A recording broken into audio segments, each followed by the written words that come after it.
Pourquoi entreprendre un tel projet? Il y a en moi ce besoin constant de sortir des sentiers battus, de vivre des expériences qui échappent à la norme, par simple goût du défi et parce que suivre un chemin tout tracé ne m'attire pas. Cela implique des sacrifices, cela m'éloigne de certains aspects de la vie que d'autres recherchent, mais ces choses, je ne les ai peut-être vraiment jamais voulues. Je me tourne alors vers ce qui me parle profondément, l'expérience, rare et précieuse. Cette question du pourquoi m'a souvent été posée. Je répondais alors pourquoi pas, ou tout simplement parce que j'en ai envie. Mais au fond, ce pourquoi va bien plus loin. Il est le fil conducteur d'une recherche, d'une quête de sens et de réponses que je ne trouverai peut-être jamais. Pourtant, malgré ces aspirations, je ressens souvent ce sentiment d'immobilité, ce manque de mouvement, cette impression de ne pas avancer. Mais ce questionnement permanent me pousse à aller de l'avant et aujourd'hui à vous livrer mon histoire.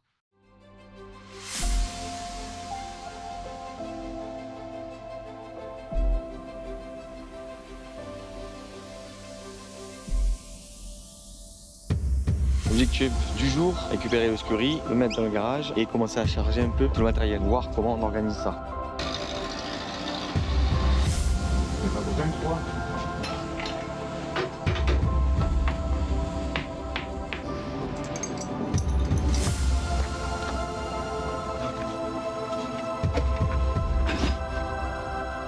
Bon, voilà, on y est. Après 10 mois de préparation, c'est parti. Ouais, déjà fatigué? Déjà fatigué? On va faire un tour de ville. Je viens de démarrer. Ce matin, on était à la City. C'est 20 minutes que je marche. C'est la jungle. En même temps, c'est ce que je cherchais. Mais je pense qu'il va falloir être vraiment focus là. Au bout du monde, j'ai envie de le jeter dans l'eau. C'est pas des cigales, ça. Là, je vais partir. Ouh. Je vais traverser un petit cours d'eau. Mais là, il y a une espèce qui est lézard. Alors j'arrive au Winifred Falls.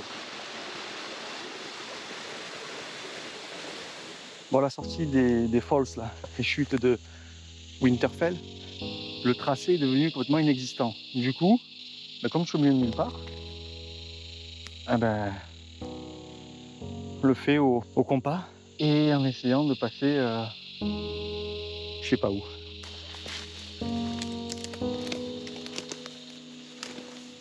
Il commence à faire chaud là.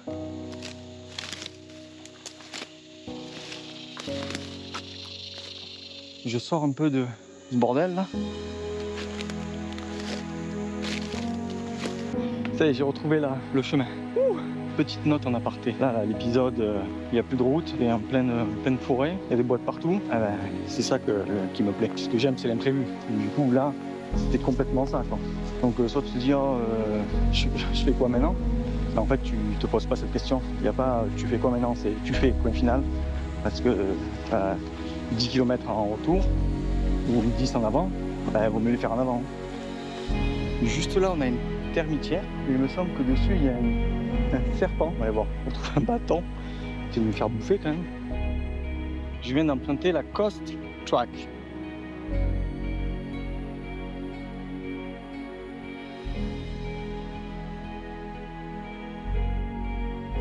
Alors, 3e jour.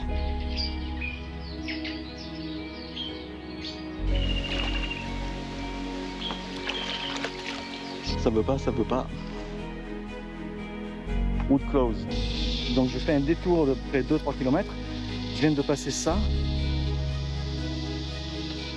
Un arbre qui s'est effondré là. Alors après la montée là, où j'ai perdu 3 litres d'eau. Là je suis hors sentier complet. J'ai un petit chemin mais il est sur aucune carte, etc. Ça fait 45 minutes que je marche. Et j'arrive devant. No public access beyond this point. Allez. Ah. Oh, qu'est-ce que c'est? Un petit chemin. Ça se tente. J'ai envie de faire demi-tour. De mémoire, le village il est tout bas. Bon alors, impossible de récupérer mon chemin initial. Alors ce que j'ai fait, c'est que je vais direct à la plage et je rejoins le point de rendez-vous en longeant la plage. Petit imprévu, on a un problème avec le véhicule, on fait un petit arrêt mécanique. C'est qui, c'est ta chérie? Là, tout ce qui est vert, c'est une fuite de liquide de refroidissement, donc on pense que ça vient de là. Mais bien que ça arrive. Pas drôle sinon. La matinée, ça a été un peu gestion des problèmes. Je viens de voir un petit panneau me disant attention, il y a des chasseurs. Comme si c'est à moi, le mec qui n'est pas armé, à faire attention. Dans tous les pays pareil.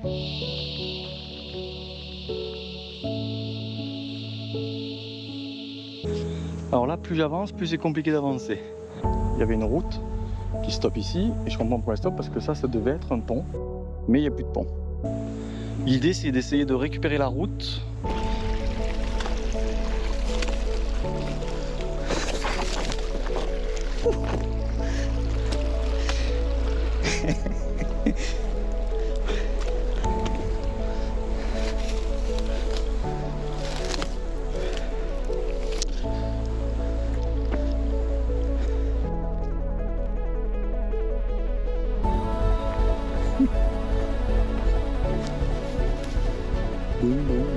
J'arrive sur le dernier kilomètre, il est temps parce qu'il n'y a plus trop de lumière.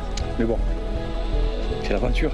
Là, j'ai qu'une chose en tête, c'est prendre une bonne douche.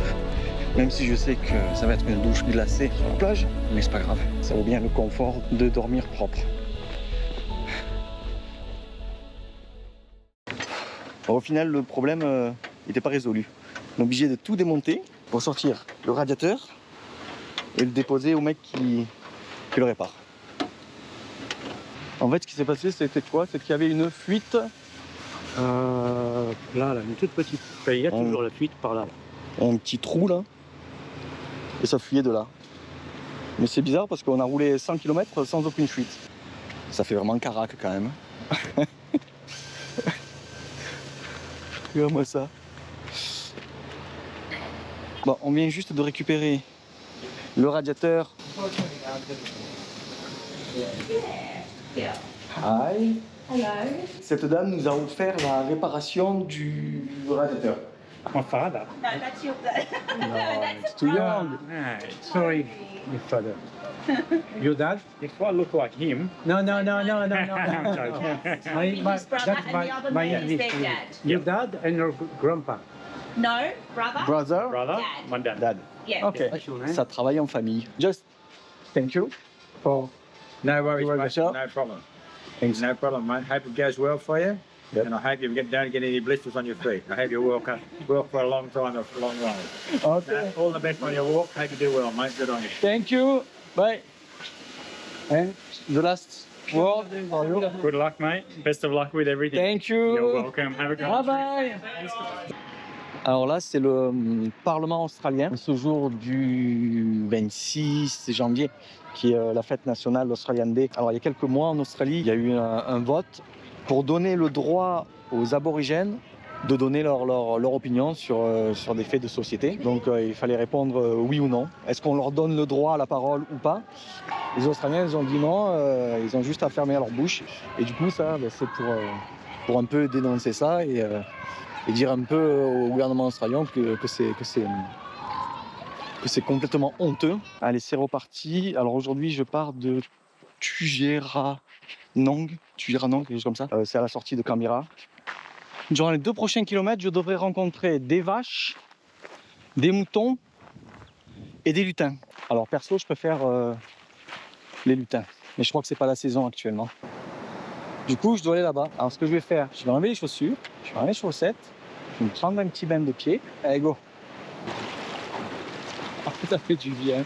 Au bout de la route, il y a une petite ferme et moi, je dois récupérer une route qui est privée. Alors la solution, pour pas passer par la propriété privée, c'est de longer toute la fence, toute la clôture pour récupérer la route. J'arrive sur des montées là, ça fait plus de 30 km, ça pique un peu. Mais l'idée c'est de pas s'arrêter.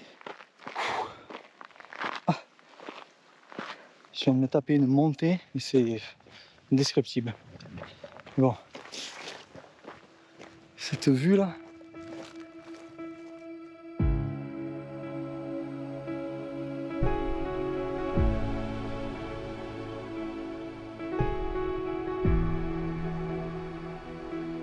Donc moi je viens de tout là-bas là.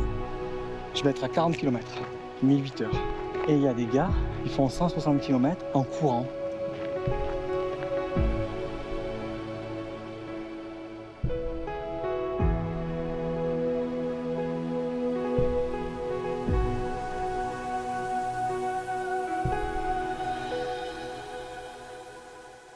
Je suis actuellement en plein milieu du parc national Namadji et il fait déjà super chaud. Et c'est impressionnant le contraste qu'il y a entre la chaleur et la verdure. C'est vert que ça en peut plus, mais c'est sec que ça en peut plus non plus. Alors petite réflexion personnelle, c'est fou comme un projet comme ça, une expérience comme ça peut provoquer un ascenseur émotionnel décuplé. C'est-à-dire que ce matin, quand on a pris la voiture pour aller au ravitaillement, j'étais pas en joie, j'étais pas top parce que j'avais l'impression de tricher par rapport à moi, à ce que je m'étais entre guillemets imposé, et surtout par rapport à tout le discours que j'ai eu, à toutes les personnes qui m'ont soutenu, de dire je vais faire de là à là. Après la vérité c'est que sur le terrain c'est pas trop moi qui choisis. Il y a des impératifs de ravitaillement, des moments où je peux pas prendre où le véhicule ne peut pas prendre certaines routes. Alors tout ça pour dire que j'ai l'impression que mon ressenti est vraiment décuplé. Ce matin, ça me cassait les pieds, pas dire autre chose, d'être dans la voiture, parce que c'est pas ce pourquoi je suis venu. Et du moment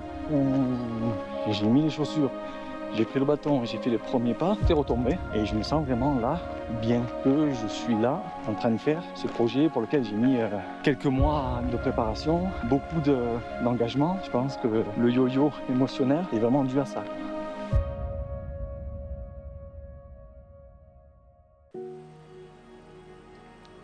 Là, c'est la maman.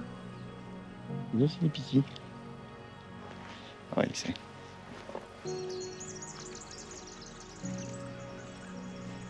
Ce soir, on s'est arrêté pour dormir au Montclair Campground.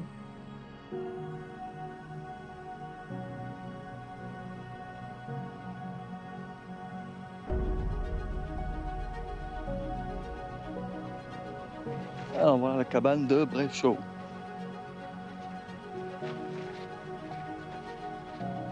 C'est cool, hein?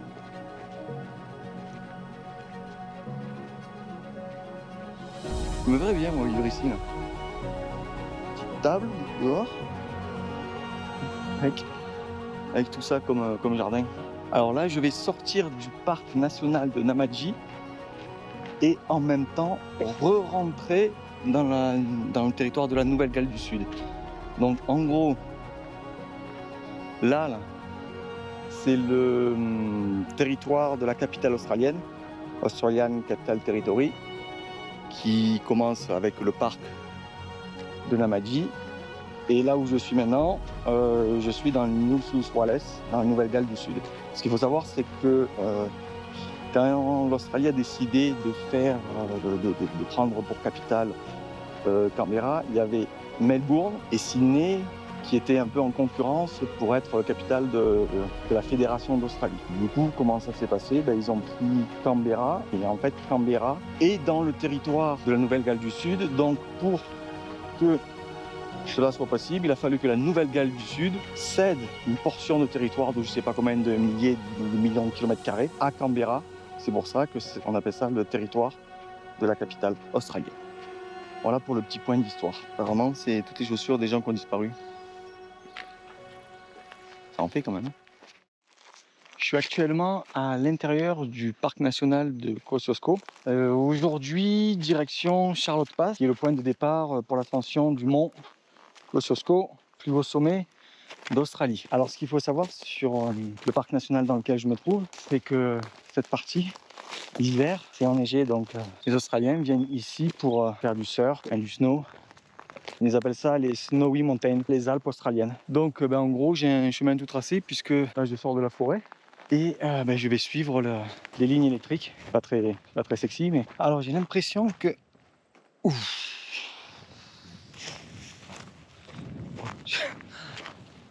j'ai l'impression que j'ai failli me faire bouffer par un serpent. Plein de monstrueux et un anaconda le truc. Ah, il était grand comme on va dire, de la poignée à ma main. Bref, j'étais en train de dire que j'ai l'impression que le mont Kosciuszko, c'est celui droit devant. Ça a l'air très impressionnant. Ce serait celui-là là-bas. Là. Ah.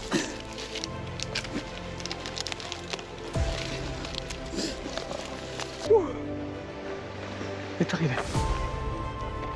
Ah, j'arrive tout en bas, moi. Du coup, en voyant ça, me vient une pensée positive. En gros, dans la vie, on a tendance à... Ça va aller loin, là, je pense.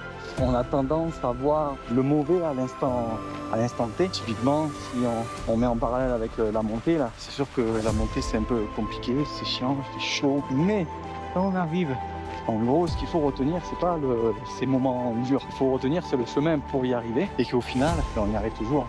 C'est juste une question de volonté, on va dire. Je pense que l'homme, avec une grande tâche, a tendance à avoir trop de choix. Donc, il choisit toujours, et ça c'est normal, c'est notre cerveau reptilien qui est comme ça, hein. Il choisit toujours la facilité. C'est d'ailleurs pour ça que l'espèce humaine a perduré, hein, parce que facilité rime avec sécurité. La sécurité, c'est ce qui a quand même d'assez important, en tout cas, pour la pérennité d'une espèce. Donc, ce qu'il faut retenir, c'est pas les moments difficiles à l'instant T. Ce qu'il faut retenir, c'est le chemin pour arriver à son objectif. Au cœur d'un domaine skiable, donc là, c'est la station de Goutega, station de ski. Et juste là, on a les remontées mécaniques. Bon, là, c'est moins sexy parce que c'est de la route. Petit panneau indicatif de Goutega. Le sentier jusqu'à Charles Pass, c'est des petits pavés. À mon avis, ça doit être les 200-300 premiers mètres.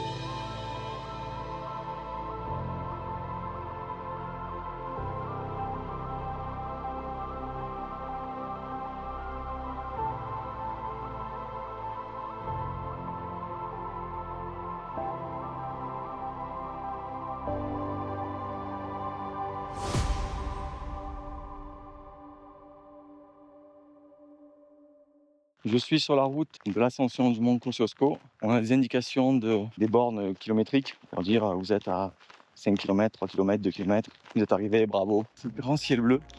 D'ailleurs, on a encore... Hop, là-haut, il y a la lune encore. Alors les fameux panneaux. Monca, 6 km. CP, Charlotte Pass, 3 km.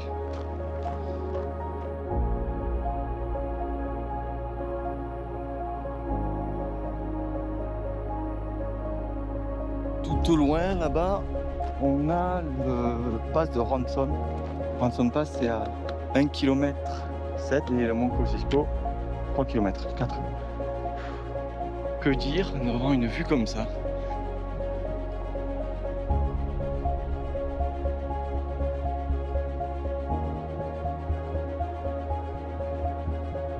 Je viens d'arriver à Ranson Pass. Moi, je redescends par là-bas, mais là, je vais monter comme ça, pour arriver tout en haut. J'entame la dernière ligne droite pour le sommet.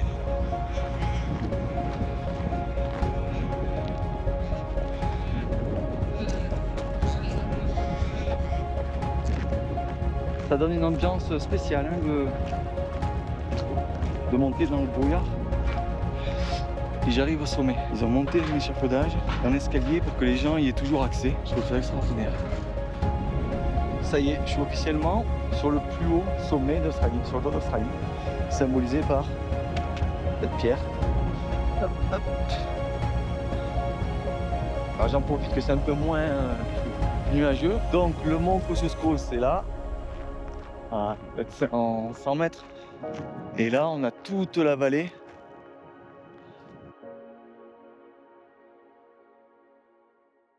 Je redescends du mont Kosciuszko et il y a un petit lac. Alors, c'est le lac Kutapatanga. Ça donne envie le nom de la rando là. Dead House Gap Track. Alors, je suis impressionné des moyens mis en œuvre pour aménager ces parcs nationaux. L'hélicoptère fait des va-et-vient entre le bas de la vallée et ici pour apporter du matériel. Ouais, le mec, c'est un sacré pilote, hein. On ne dirait pas comme ça, mais il y a du vent. L'hélicoptère était comme ça. Je pense que je suis sur la dernière étape de la phase 1 dans l'état de Nouvelle-Galles du Sud et je passe par Cable Hut. Encore une fois, enfin, c'est tout vide et c'est aménagé. Donc je suis au milieu de nulle part. Il y a des toilettes et il y a des toilettes handicapées à chaque fois. Ça, c'est vraiment cool. Traverser ça. J'arrive à un carrefour. Donc j'étais sur le National Trail qui a été fait pour les 200 ans de l'Australie. Et moi, je récupère le Gidgee World Trail par là jusqu'à Cacoban, le petit village après. Faut que je monte tout là-haut là. Et je viens déjà de me taper la même chose. En gros, ça donne ça. Voilà, tu montes, tu descends, tu remontes. Ta grouille de vie.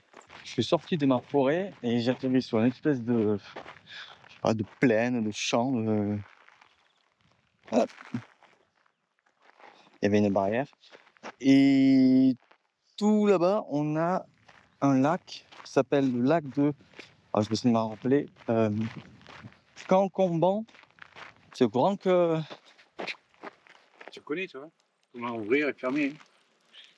Tu vas où à la Marseillaise de pétanque? Ah ben ouais, j'ai fait une partie de bateau là. Bateau. Ouais, avec un pote, là, on était en bateau. L'envers du décor. Alors après la journée de marche, on se trouve un petit truc comme ça. Donc on a mangé, on va aller se piquer une tête dans l'eau. Et chose très importante, c'est un endroit où on peut mettre les bateaux à l'eau. Donc on peut mettre les bateaux à l'eau, ça veut dire qu'il y a des gens qui pêchent. Et les pêcheurs, qu'est-ce qu'ils ont besoin? D'un endroit pour nettoyer le poisson. Ça, c'est une table pour nettoyer le poisson. Mais ça va servir de douche, puisque il y a le tuyau, de l'eau. Voilà quoi. Bon, on est officiellement dans le Victoria. Victoria, c'est ça. Et pour fêter ça, on va aller manger sans bon. Je sais pas si c'est parce que ça fait un moment qu'on n'a pas vraiment mangé, mais smell good. On va surtout boire aussi. Bien. Ça change des noodles. Tu veux pas un petit dessert? Donc là, c'est la première nuit dans le Victoria. On est début février et moi, du coup, j'ai adapté le trajet de demain en partant d'ici jusqu'à l'étape suivante. Hein, voilà, je vais adapter comme ça maintenant. J'ai mon trajet initial qui va me servir entre guillemets, de colonne vertébrale. Et après, j'adapte au jour le jour. Ça se voit que je suis content. Je viens de voir un petit koala. L'avantage du koala, c'est qu'on peut s'en approcher beaucoup plus que du kangourou.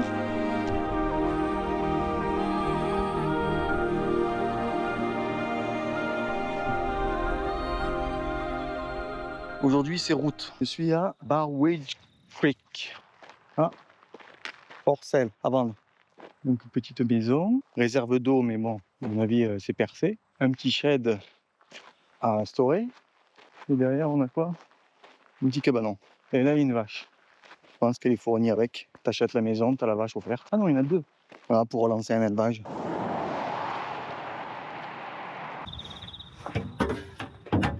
C'est gratuit. Allô? C'est quand même moderne. Ouais, on peut mettre la carte. Oh, putain, je viens de me faire piquer par une bestiole là. Oh, sa mère. Oh, ça fait mal. Oh, c'est quoi des guêpes, je sais pas quoi. Comment ça?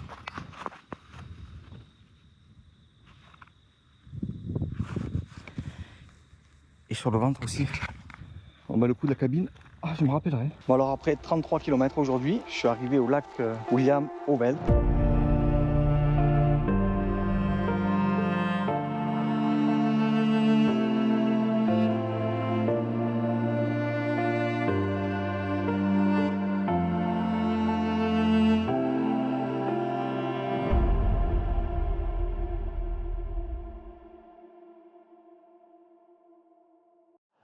Je dois faire une trentaine de kilomètres aujourd'hui. Alors comme tu peux le voir, le ciel est un peu ouvert. Donc l'idée c'est de passer à travers les nuages.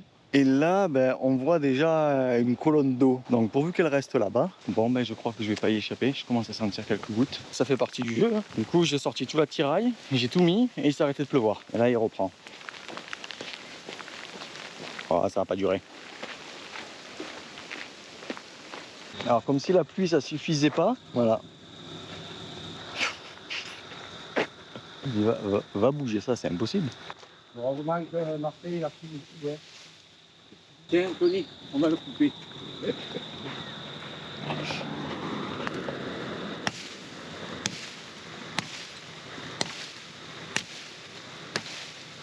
Une branche. Deux branches. Ouais, ouais. Ouais, essaye.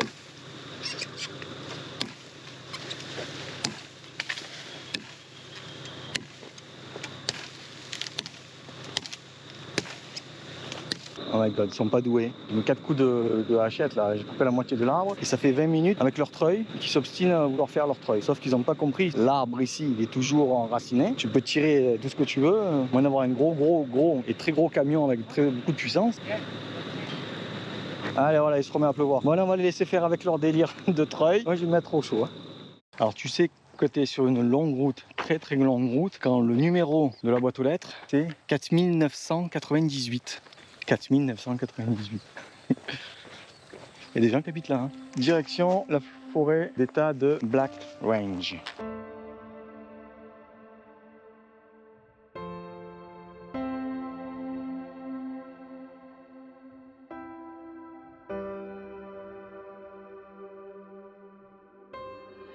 Ça donne envie le nom du trek. Dévastation Trek. Allez go.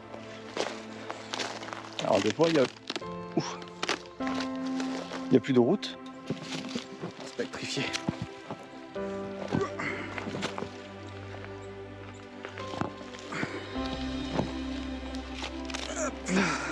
J'ai récupéré le chemin. C'était cet endroit un peu difficile à passer. Allez, c'est parti pour la dernière étape avant Melbourne. Donc, je sais pas si tu vois là, l'inclinaison. Voilà, là je suis à peu près droit. Ça commence bien parce que voilà, je vais tout là-haut. Alors on est en termes d'altitude, on est à 361. On verra à combien on est en haut. Il y a au moins 80, 100 mètres de dénivelé. C'est ça. C'était 80 mètres. C'est bon. J'ai trouvé ça. Apparemment ça porte chance. J'espère que ça me porte chance. J'ai marché tranquillement. Ok. Petit hérisson.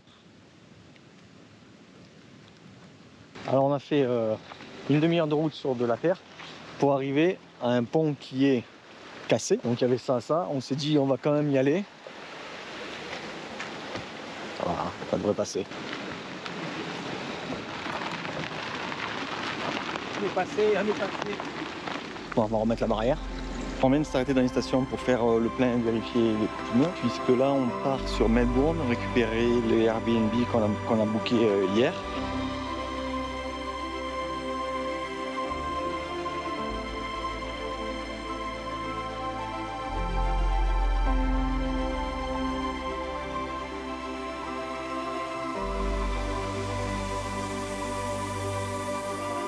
Mercredi 14 février. C'est le jour qu'on a choisi pour partir de Melbourne, direction du coup Adélaïde. Ça va être une section d'à peu près un mois je pense, 3 semaines, un mois pour aller jusqu'à Adélaïde. Je suis au milieu d'un champ.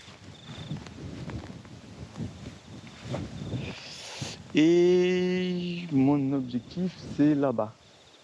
Sachant que là, tout là, il y a de l'eau. Ça y est, je suis enfin sorti de ce champ là. Du coup, je récupère une portion de route. Donc, c'était le lac Burrumbit. Et je récupère la route. Personne à droite, personne à gauche. Tant bien, c'est là où on va. À plus d'un mois de marche, je pense qu'il est judicieux de faire un petit point sur mon ressenti personnel. Alors, c'est mitigé, il y a plusieurs choses à dire. Un des premiers points que j'aimerais évoquer, c'est l'adaptation. C'est-à-dire que j'étais un peu frustré au départ parce que je ne respectais pas mon itinéraire. Mais bon, c'est pas le bon fait, il y a des impératifs de terrain, il y a des impératifs de logistique, de véhicules. On est deux sur cette aventure, donc les décisions ne dépendent pas que de moi. Donc c'est ça. Donc du coup, sur ce point-là, ça va beaucoup mieux parce que j'ai vraiment lâché prise je me prends la tête avec des conneries en fait. Suivre stupidement un tracé parce qu'il a été tracé, c'est absurde. J'ai quand même un itinéraire initial en tête pour pas trop m'éparpiller, mais je fais voilà, au jour le jour. Après, il y a le point physique. Alors sur le plan physique, ça va. À part, j'ai eu l'ampoule qui s'est quasiment infectée, mais ça c'est pas grave. J'ai le pied droit, au-dessus du pied droit, j'ai j'ai le pied tout enflé. Je sais pas pourquoi. Sur la flexion, ça me fait pas mal, mais sur l'extension, oui. Et bizarrement, quand je marche, j'ai pas mal. Et j'ai le pied enflé. Donc, le soir, je regarde que ça pas trop enflé. Le matin, la nuit, je m'étire un peu. J'ai ensuite alors, on pourrait dire une douleur, mais une gêne à la cuisse droite. Quand je marche, je sens que ça tire un peu. Mais voilà, sinon, c'est ça, c'est une sensation ouais, comme d'irritation quand je suis au repos. Et bizarrement, quand je suis allongé, j'ai une sensation comme si on me piquait avec une fourchette. Et quand je suis sur le côté, ça passe. Donc ça, je surveille. Le mental, au top. Je commence à vraiment réaliser que je me suis engagé dans quelque chose de quand même assez costaud. Mais le mental, il est là. Je suis là pour faire des kilomètres, donc je vais les faire. Ça, c'est... à part de me casser une jambe ou je sais pas quoi. Au niveau des conditions physiques, je trouve que je suis encore dans ma zone de confort. Alors, bizarrement, je voulais faire cette aventure pour me mettre un peu dans le dur. Alors, je dis pas que c'est simple, hein, je dis pas que c'est le taf étoile. Mais je pense que j'ai encore de la marge sur le confort. Ouais, non, je pense que sur l'aspect me mettre en difficulté, alors, pas pour me vanter, mais je pense qu'il y a encore un peu de marge. On verra par la suite, mais ouais, j'aimerais vraiment, on va dire que là, je suis au bord de ma zone de confort. Et moi, j'aimerais vraiment passer en dehors, quoi. J'arrive à Mostoin, là où apparemment est né le football australien. Et cette route, c'est l'Honor Avenue. Je me suis aperçu qu'il y avait des petites plaques là, comme ceci. Et il y en a tout le long et tout l'autre côté. Voilà encore une de ces aires de camping. Donc c'est un plat. Il y a plein de tables et un peu plus loin, il y a apparemment une cascade. Direction une petite cascade pour essayer de se prendre une petite douche. En tout cas, il y a l'air d'avoir de l'eau parce que je l'entends. J'attends l'ancêtre là. Bon. Je vais faire 200 mètres et j'entends pas d'eau. C'est l'âge. On n'entend plus très bien. C'est l'heure. Regarde. Tu n'entends pas l'eau? Vas-y, avance ça. T'entends l'eau, toi? Ben oui, tu n'entends pas? Non. C'est l'âge. Oh là là là là là.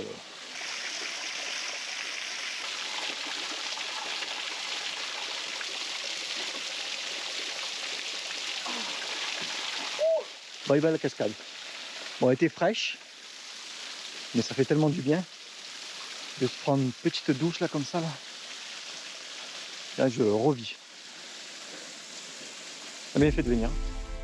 Ça fait quelques jours que je balade dans le parc national des Grampians, un peu au milieu de nulle part. Enfin, tout autour c'est de la plaine et on a de montagne, formation, ouais, plutôt formation rocheuse, au milieu de nulle part. J'ai fait un petit détour pour aller au mont Victory. J'arrive au point de vue. Oh. Ah, ça valait le coup. Impressionnant. Impressionnant. Oui, alors le mont Victory, ça a une certaine symbolique. Hein. Ça va dans l'idée que si tu as envie de faire quelque chose, tu peux. C'est quand même à nuancer parce que... Alors des fois tu peux pas. Mais la seule raison et la seule excuse que tu as pour te dire que ça n'a pas marché, c'est si tu as tout donné, si tu as tout fait pour que ça marche et que des fois ça marche pas. Là, pour moi, hein, c'est la seule raison acceptable de l'échec. C'est de tout avoir mis en œuvre pour réussir quelque chose. Mais des fois, la vie, elle fait que tu peux pas. Deuxième détour de la journée. Alors, je suis au Mackenzie Falls.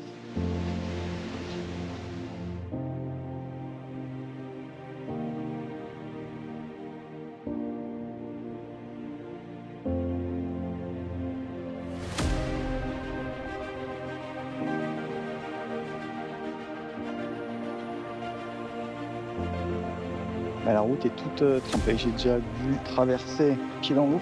Bon. D'accord, faut y aller. Le point positif, c'est que ça rafraîchit. Ça rafraîchit rien du tout, elle est chaude. On s'est arrêté au stade municipal de je sais pas où et j'ai trouvé une douche. Donc j'y vais vite. Alors après la douche, qu'en Australie on appelle les récréations réserves. C'est en gros un petit stade avec plein d'équipements. Et là il se trouve qu'il y avait des douches et qu'elles étaient ouvertes. Puis on est allé au lac, je n'ai plus le nom, mais installé là, dans une petite table et la vue du demain matin. Je pars du lac où on a passé la nuit. Alors je viens de faire 2,5 km aller-retour parce qu'il y a des feux de forêt. On entend les hélicoptères. Du coup, je vais faire tout le tour du lac par là-bas. Là. Clac, pour revenir là-bas. Et hier, en roulant pour venir jusqu'au lac, on est passé par des endroits où c'était vraiment tout cramé. On a discuté avec un local, il me disait qu'il y a une quarantaine de maisons qu'on flambait. Petit ravitaillement barbecue. Alors, ce qu'il faut savoir, c'est qu'en Australie, des barbecues comme ça, il y en a partout.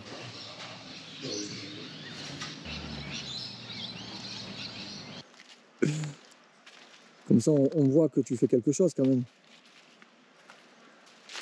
Je disais que le scurry, il est comme ça. Il a le cul en bas. Et donc moi, je vais avoir les pieds en bas, la tête en l'air, comme d'habitude. Je suis toujours en l'air.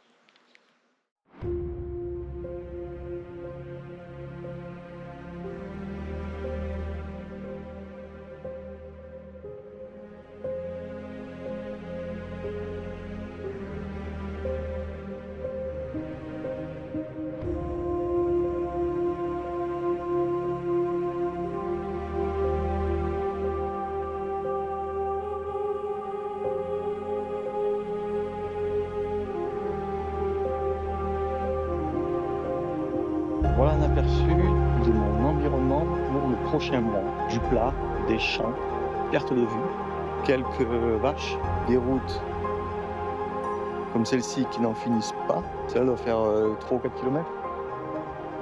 Peut-être même plus. Juste là, espèce de petite bosse, c'est le mont Col. Il est à 750 mètres, je crois. De 15h jusqu'à 18h, il va faire 39 degrés plus. Alors heureusement qu'il y a, tu l'entends, le vent qui vient casser un peu cette chaleur. J'en suis à 32 km, je crois que c'est le premier coup de fatigue que j'ai. L'année dernière, à quasiment 800 km. Mais c'est la fatigue qui m'a rattrapé. Mon gars m'a dit, oh, tes conneries, c'est bien gentil, mais faut que moi derrière j'assure. C'est pas que la joie, le fun. Ouais, c'est vrai que quand ça te tombe dessus le plus bas, ça n'a rien de forcer. Même si c'est ce que j'ai tendance à faire. Mais là, c'est pas possible. Alors après la journée de repos d'hier, je suis aujourd'hui dans le parc national du Little Desert. Pourquoi ça s'appelle Little Desert? C'est du sable, donc du coup ça fait travailler les mollets là. Mais l'avantage, c'est que je peux marcher pieds nus, et ça j'adore. Alors je fais une petite pause, parce que le sable est très très chaud, et je viens de m'écorcher sur une pierre qui était enterrée. Une profondeur, surtout qu'il y a plein de sable.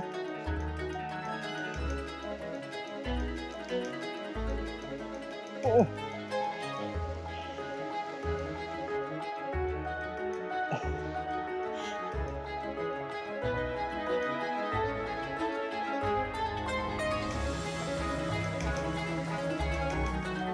Bon, voilà, le pansement est fait. On va voir si ça tient. Et on va continuer. Allez, c'est parti. Little Desert, Little Desert, Little Desert. Là, il n'y a que du désert. On voulait de l'aventure? Serville, hein. Faut être complètement ramassé. Du coup, j'ai remis mes chaussures pour essayer d'aller un peu plus vite. Elles sont remplies de sable maintenant.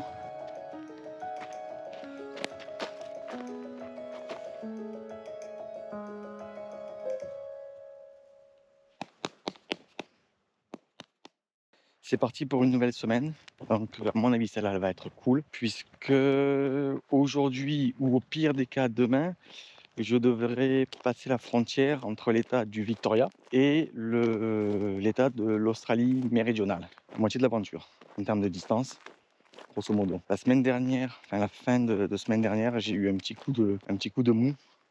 Je pense que c'est un peu la fatigue accumulée sur plus d'un mois, les kilomètres, et surtout la chaleur. J'ai fait une journée à 40 quasiment, alors ça m'a cassé. Mais ce qui est cool, c'est que j'ai eu plein de messages, d'appels d'un peu tout le monde en France pour me rebooster, on va dire. J'ai décidé de marcher le long de la voie ferrée. Alors pour la petite histoire, la région où je suis, c'est une région céréalière. Et du coup, des camions remplis viennent décharger ici. C'est chargé dans le bâtiment. Ce sont des silos à grains. Du coup, proche de la voie de chemin de fer, on a une déviation ici. Enfin, qui part de là-bas, qui arrive ici. La voie principale est là. Le train arrive, clac, avec les wagons. Ça charge les céréales et ça repart. Alors après 39 jours, j'arrive dans le territoire de l'Australie méridionale ou South Australia. J'ai repéré un endroit pour dormir. En fait, il y a une mine. On va dormir dans une mine. Ah, il y a de l'eau, hein. Vas-y, laisse le moteur allumé, comme ça va nous voler le van. Ah, c'est pour le démarreur. Chaque fois donner des coups de démarreur. Oh putain, il y a de l'eau quoi. Eh oui. On va se laver.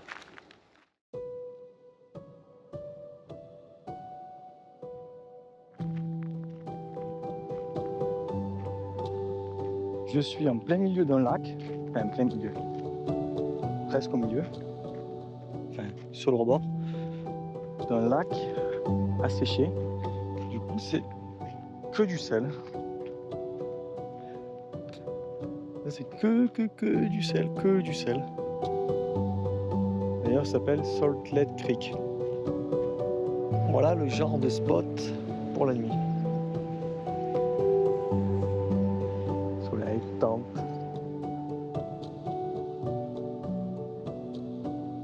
Alors j'ai passé une nuit un peu particulière. Je me suis fait bouffer par une espèce de bestiole, je sais pas ce que c'est. Je pense que c'est une fourmi parce que je l'ai retrouvée dead. Elle m'a défoncé.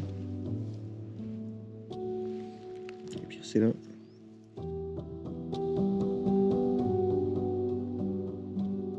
Alors dans le parc national où je suis actuellement, le parc national de Coorong, il y a deux îles sympathiques. Rabbit Island, qui est juste derrière. Voilà, actuellement c'est une presqu'île parce qu'on peut y aller à pied d'ailleurs.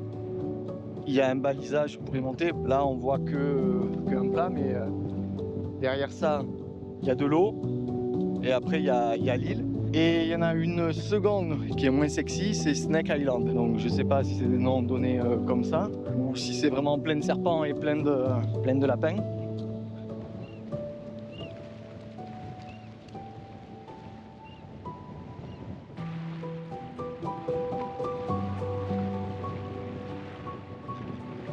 Le pauvre.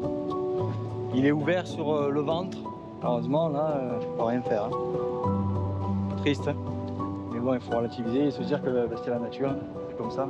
1er mars, ça commence de manière sympathique puisque je vais prendre une espèce de barge pour traverser un brin d'eau. On va dire ça comme ça. Alors, ce qu'il faut savoir, c'est que cette barge, c'est gratuit et ça fonctionne 24 heures sur 24. Et voilà, à traverser, ça a pris 3 minutes.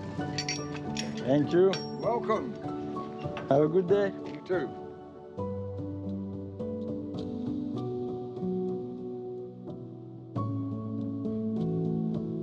Alors il y a un petit passage dans les bois.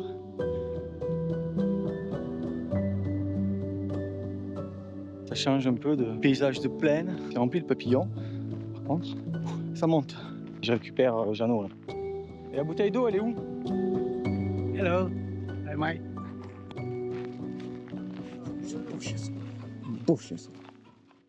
Alors après 5 jours de repos à Adélaïde, c'est la reprise. Et je viens de faire à peu près 15 km pour arriver à un panneau route barrée. Je vais quand même la prendre, puis je verrai bien si je passe dans un chemin privé ou pas. Mais voilà, il est hors de question que je fasse marche arrière. Bon, moi qui croyais que ces quelques jours de repos me feraient du bien à la cuisse, mais pas du tout. J'ai toujours mal. J'ai mal à la cuisse droite. Je compense un peu et je me suis tordu, je viens de me tordre la cheville. Il me reste 4 km et demi à finir. Et ben, là c'est les dents. Alors après la cheville, là c'est le genou. C'est mon genou traditionnellement fragile qui fait des siennes. Donc je suis parti ce matin tout à l'heure, j'ai fait une petite pause de 10 minutes et en repartant j'ai senti une douleur au genou, une douleur en dessous de la rotule qui irradie sur le mollet et jusqu'à l'aine. J'espère que ça va aller parce que là je déguste. Hein. Demain normalement je ne marche pas parce que demain on prend le ferry pour traverser le brin de mer, je ne sais plus le nom.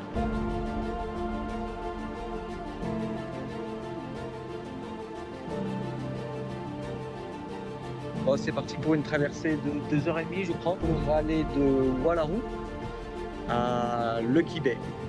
Donc, ça évite de faire tout un grand détour. Toujours mal au genou. Je vais voir comment ça évolue. Cette nuit j'ai eu mal. Je vais aviser adaptation encore une fois.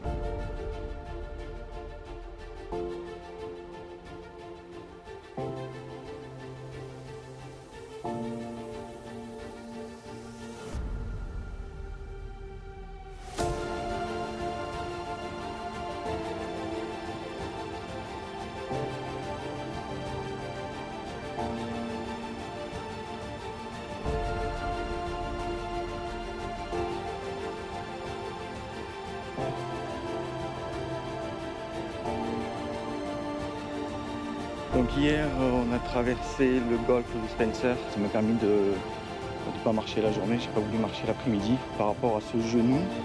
Alors j'ai l'impression que ça va un peu mieux. Hier, je me suis fait un renforcement de genou. Ça a l'air d'aller. Alors est-ce que ça a l'air d'aller parce que ça fait 40 minutes que je marche? Ou est-ce que ça a l'air d'aller parce que c'est efficace? Quel genre d'enfant vient ici? On fait un tour, mais...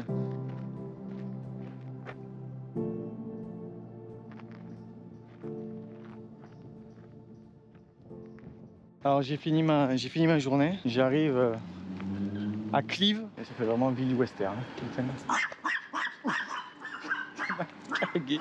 Con de chien, en plus il est petit comme ça. Bâtard. Tiens, il y a Johnny là-bas, j'ai acheté encore à manger. J'ai allumé la caméra. Là c'est l'étendoir, après il y a la suite de l'étendoir, soi-disant mes chaussettes qui puent. Alors quand il y a un brin courant, on charge un peu les trucs. Avec un peu de chance, ça va prendre feu. Et là, on a un petit barbecue.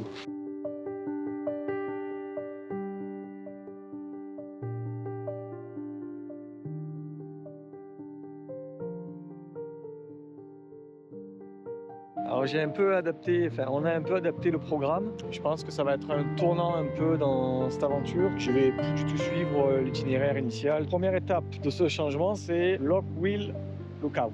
Regarde-moi ça.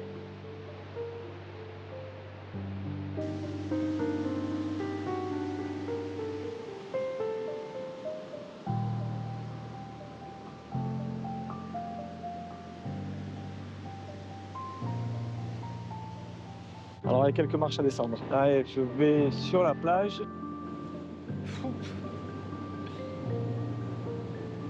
ça ?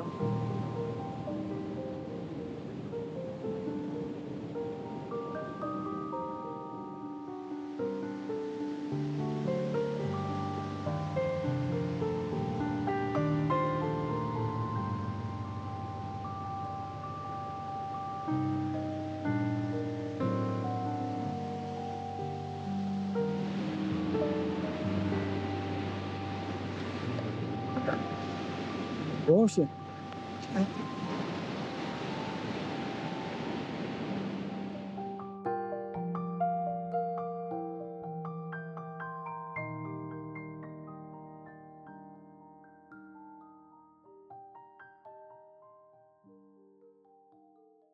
On s'est arrêté au Woolshed Cave.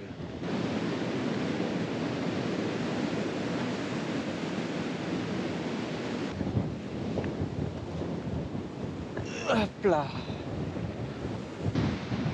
Et voilà l'océan Indien. The Tube.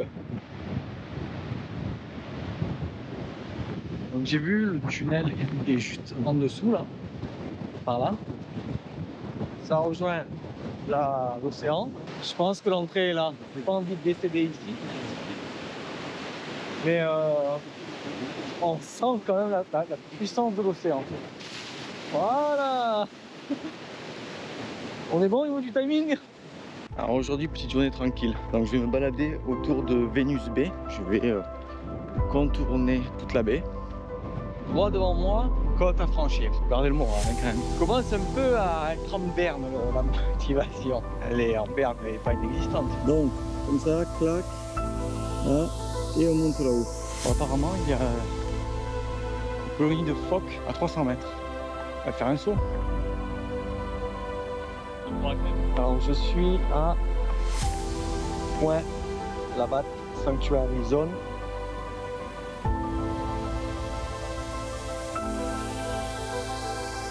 C'est là où on peut voir des phoques apparemment. C'est magnifique. Alors on a les phoques tout en bas là.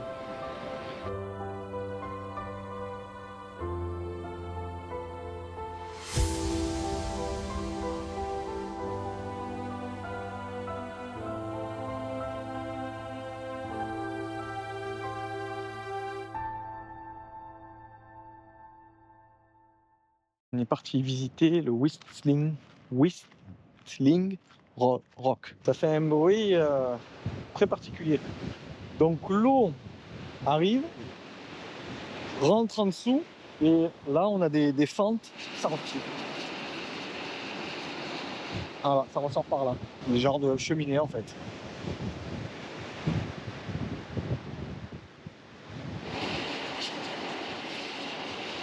70e jour, la prochaine grande ville où on s'arrête, c'est Ceduna. Alors pour moi, Ceduna, c'est un peu la ville aux frontières du désert. Du coup, c'est vraiment la phase test. En tout cas, test sur le mental, parce que ça fait plus de 2 mois que je marche, en moyenne à 25 km par jour. Je peux me dire, ouais, voilà, tu es capable de ça. Maintenant, une chose un peu différente, c'est de se dire, est-ce que tu es capable de refaire la même chose ?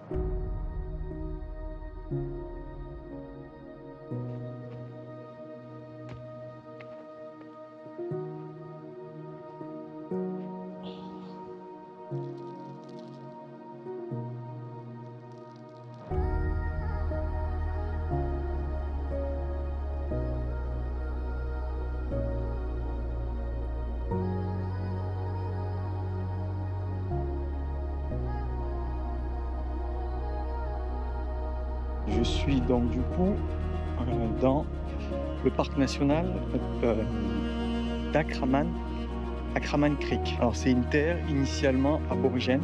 Et là, on voit qu'il y avait un petit kangourou qui est passé. Et puis c'est fou parce que dans la végétation, il y a des chemins qui sont tracés. Là, typiquement, ça se voit. Clac, il est sorti. Et il a continué, on le voit là. Salut Bonjour. Là on a fait un demi-plein. Qu'est-ce qui se passe avec le prix de l'essence? Tiens, Tu voles? 2,55 $ le litre. C'est comme en France. Voilà. Donc là le magasin ça fait tout. Ça fait station essence, bottle shop, sandwich, café, supermarché, post office. Non, on n'est pas en ex-URSS. Je viens de quitter le caravan park de Ceduna que je vais traverser, faire quelques kilomètres, peut-être 2 sur la highway avant de bifurquer pour rentrer dans les terres et longer la highway. C'est la Air Highway. Ce que j'ai appris sur Ceduna, c'est que c'est à partir d'ici que commence la plus longue fence au monde, c'est-à-dire la plus longue barrière. Ils ont une dog fence, une barrière contre les dingos qui viendraient de l'outback, ça pour protéger les troupeaux de moutons. Alors une chose que j'ai appris aussi sur ces dunas, c'est qu'il y avait une ancienne station radar qui n'est plus active aujourd'hui du fait de l'évolution technologique. Et elle employait pas mal de monde de la ville. Allez, atterris.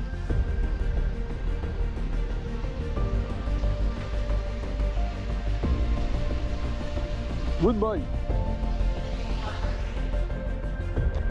J'ai repéré sur le GPS, c'est une cabane. Bon, bah, apparemment la hutte n'existe plus. On va demander au mec là. Excusez-moi. Je cherche une cabane. Tu cherches une cabane? Ouais. T'as pas vu? Elle est un peu plus en avant, je pense, non? Non, elle était là. Alors je l'ai pas vue. Mais il n'y a pas de cabane alors. Du coup, ça conclut cette journée. Ouais, finalement, je suis arrivé sans encombre à Penong et on va voir où est-ce qu'on peut se caler pour la nuit. C'est les fameuses éoliennes qui sont reliées à une pompe et qui aspirent de l'eau. Et là, apparemment, c'est la plus grande d'Australie. Pas sûr, mais c'est écrit, ça doit être vrai. On a fait une petite escale au lac McDowell. En fait, c'est un lac qui est tout rose.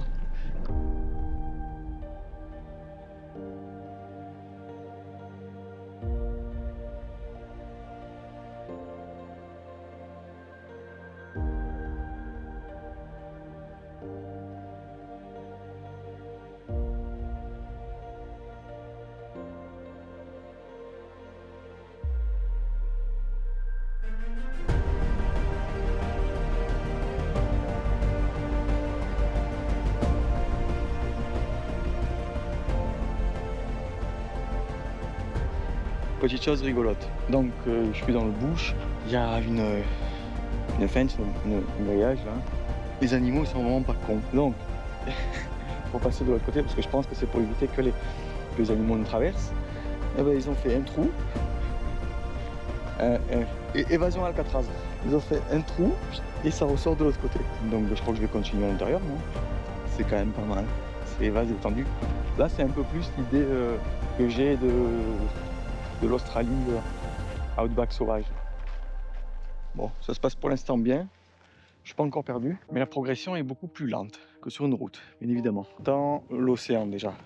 Alors même si c'est contraignant, même si c'est difficile et tout ce qu'on veut, c'est vraiment ça qui me plaît. Par contre, le point négatif, c'est que s'il m'arrive quelque chose, ben, il va falloir que je me débrouille tout seul. Donc c'est pour ça qu'il faut être un peu plus prudent que d'habitude. Bon, une fois de plus, je tombe sur une barrière d'une propriété privée. À un moment donné, mon objectif c'est 4 km. Par contre, là on arrive dans le sable.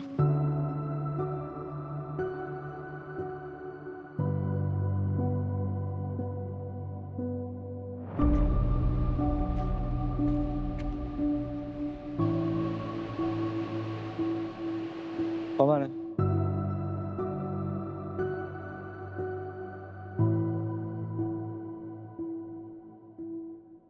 J'arrive à l'instant à Courabi.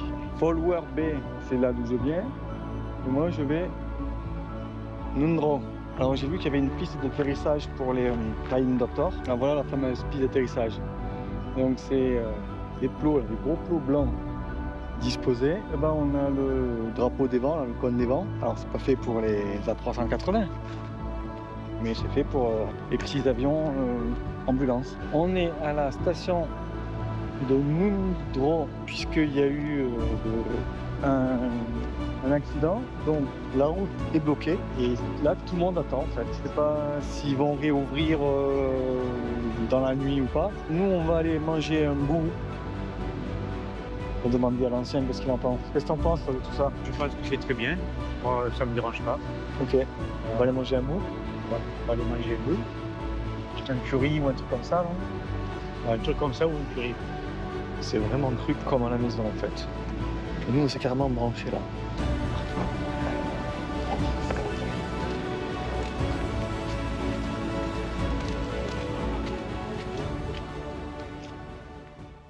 Aujourd'hui, je suis dans une forme olympique. J'ai un boost de motivation inexplicable. Je sais pas, ça doit être l'approche du désert. Peut-être vrillé, ça y est, dans le cerveau. Ça y est, c'est fini.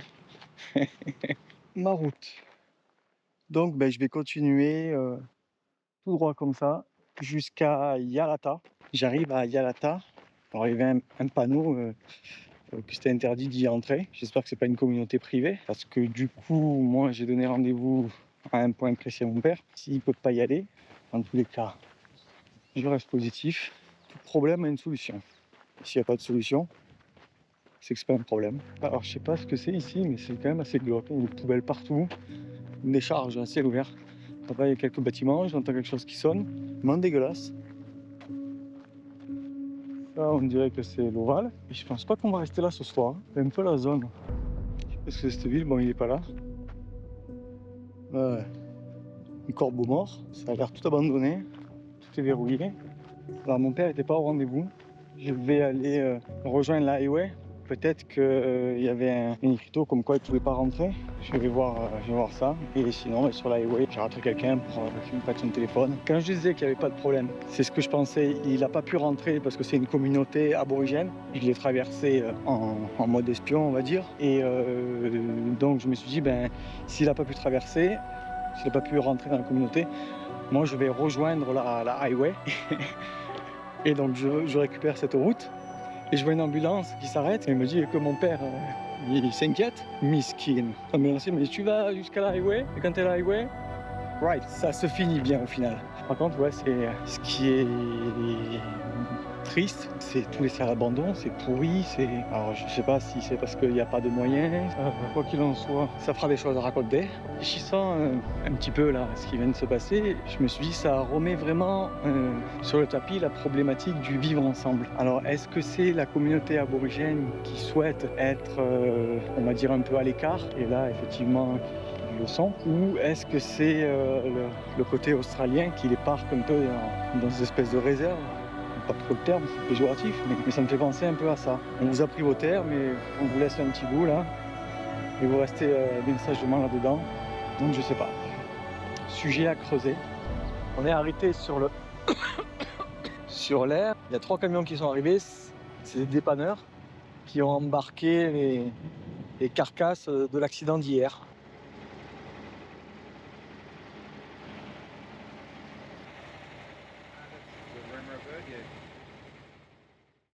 Et c'est parti pour le 3e jour en autonomie entre la station de Nundro et la station de l'entrée du Null Arbor, après l'épisode d'hier de la communauté aborigène.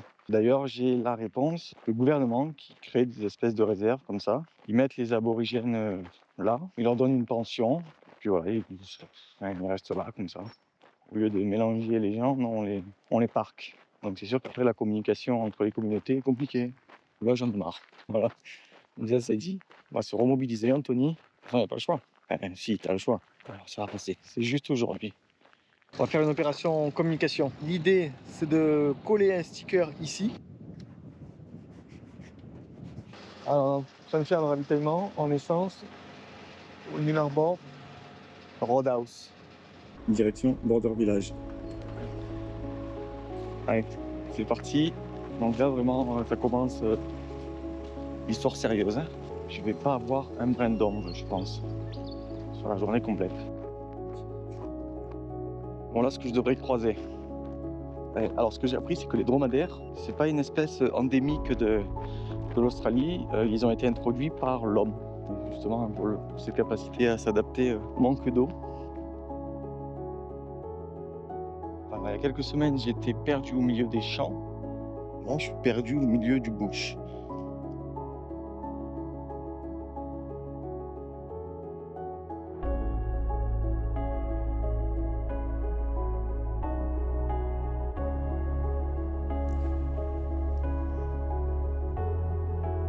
Alors, il n'y a plus un arbre. C'est vraiment plat maintenant. C'est encore un peu vert, mais c'est plat.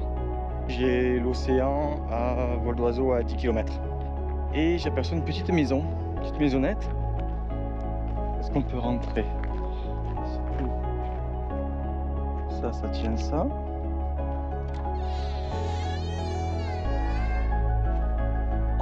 folie. Il y a même de l'eau. Incroyable. Tant qu'il récupère l'eau de pluie,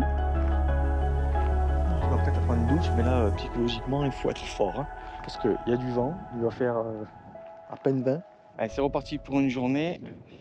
Alors du coup, la cabane que je pensais être un refuge de hikers, de randonneurs, c'était une cabane de rangers. Donc hier, on s'est installé et on voit un 4x4 arriver. Et en fait, ces 2 rangers, ils venaient passer la nuit ici. Donc je me suis dit, bon, c'est bon, vous pouvez rester. Mais ouais, cool. On a passé une super soirée. Alors j'ai décidé de couper à travers le bush, qui me fait gagner 4 ou 5 km quand même.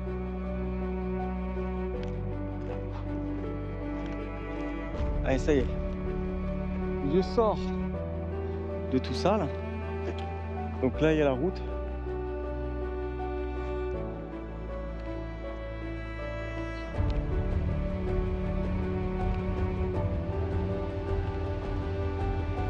Voilà.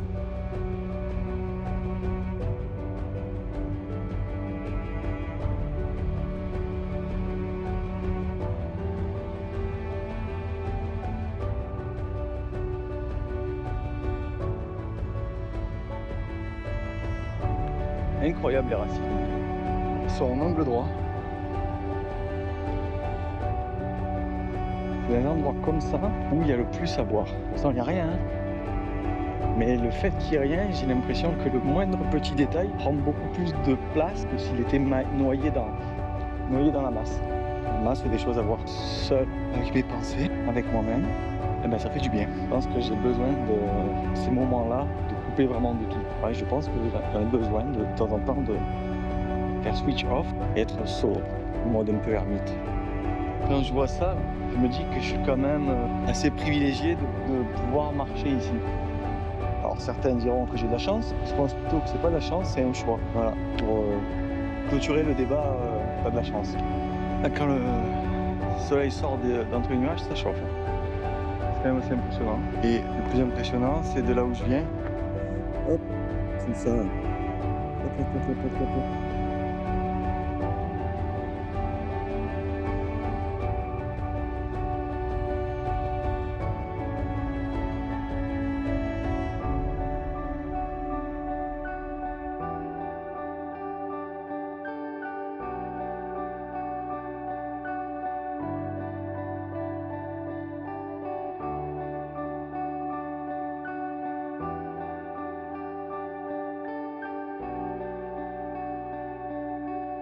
J'arrive à la frontière.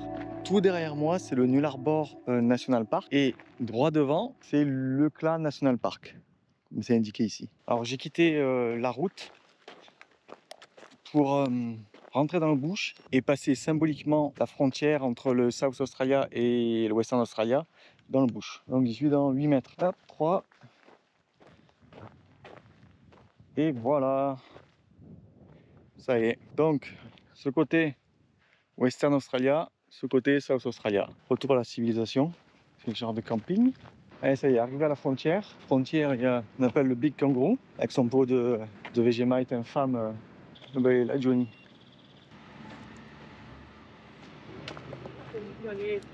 Il touche 300 par an.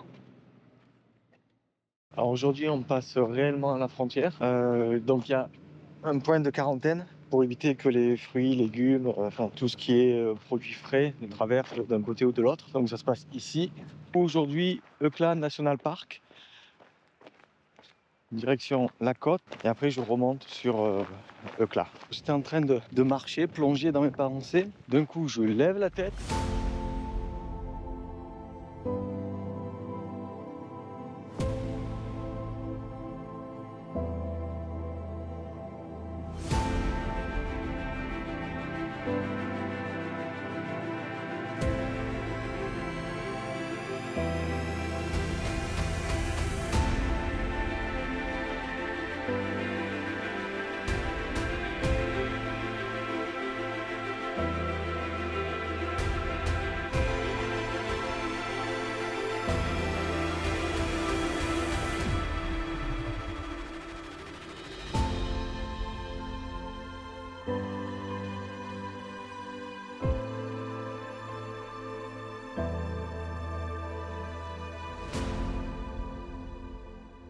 départ de Eucla. Ah, je vais aller voir ça là. Traveler Cross. Donc j'ai appris que Edward John Eyre, c'est un explorateur. Je crois qu'il a traversé un peu comme je suis en train de faire, puisqu'il y a une autoroute, l'highway porte son nom. Alors la crosse des voyageurs là. Voilà, magnifique, c'était super. Alors, aujourd'hui, ça va être très simple. On va tout droit. Je suis cette route. Là-bas, là, on a l'aérodrome, là. L'aérodrome qui sert au Flying Doctor. Donc, je vais jusqu'au bout. Alors, peut-être qu'au bout, je rentre encore un peu plus dans les terres. Rejoindre la highway et rejoindre la rest area numéro 23. J'espère que tu as la référence. Moi, j'arrive de tout là-haut, là-bas. Tout là-haut, c'est Eucla. Physique marcher en sable. Alors, j'arrive à une petite ruine. Et cette petite ruine a une histoire que je vais vous raconter. C'était la maison du postier et du télégraphe de 1800, faut que je retienne les chiffres, de 1898 à 1927. C'était, on va dire, une maison de fonction. Ensuite, en 1949, ça a été racheté par Roy et Dory Gurney, qui ont acheté donc cette maison, qui est devenue jusqu'en 1962 la maison familiale, et ils ont acheté 4 acres. Donc jusqu'en 1962 ils étaient là parce qu'après ils ont construit le motel de Eucla, et donc je pense qu'ils ont dû déménager là-bas. Donc voilà pour l'histoire de cette petite maison. Donc désormais à Eucla, c'est un point de passage sur la highway entre Adélaïde et Perth. Il y a une station essence, le motel, un caravan park et that's it. Ah oui, une station de police. Voilà, et quelques maisons. Mais sinon, pas grand chose. Voilà pour l'histoire de la ruine. Je faisais la réflexion, donc les 500 premiers sont passés super rapidement. Il y a l'entrain du début, la découverte, l'excitation, enfin bref, ce qu'on veut. De 500 à 1000, de mon ressenti, ça a été un bon timing. C'est pas passé trop vite, ni trop lentement. A contrario de 1000 à 1500, où là j'ai trouvé ça long. Je sais pas pourquoi, peut-être que c'est les paysages. Après aussi on a pris 4 ou 5 jours off à Adélaïde, donc forcément ça casse le rythme. Mais ouais, de 1000 à 1500 j'ai trouvé ça long. Et de 1500 à 1800, je trouve que ça reprend le bon rythme. Ça avance, ni trop rapide ni trop lent. 3h30 que je marche et je vois encore mon point de départ. Finalement la journée, oh putain, c'est une bête là qui m'a rentré dans l'oreille. À l'aire de repos numéro 23, regardez-moi la taille de ce camion. Donc, par buffle pour les kangourous, les cyclistes. Donc, on a une remorque, 2 remorques, 3 remorques. On a un autre véhicule. Donc je suis parti de la rest area où on a dormi. Hier on s'est fait un petit feu, c'était vraiment cool. Alors je rentre dans le bush pour m'éloigner de la route. Et normalement je devrais récupérer à 500 mètres par là un chemin.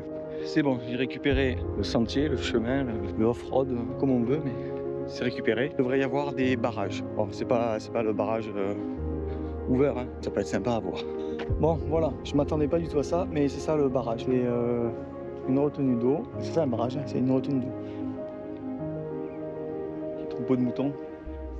Il y en a là et il y en a là-bas. J'allais oublier. Donc c'est le départ pour 146 km. Déjà, comment on dit, déjà 20 et après on verra. Donc quoi, je me lance encore. C'est pas possible. Alors là c'est vraiment... Je comprends pourquoi on appelle ça les Golden Hours.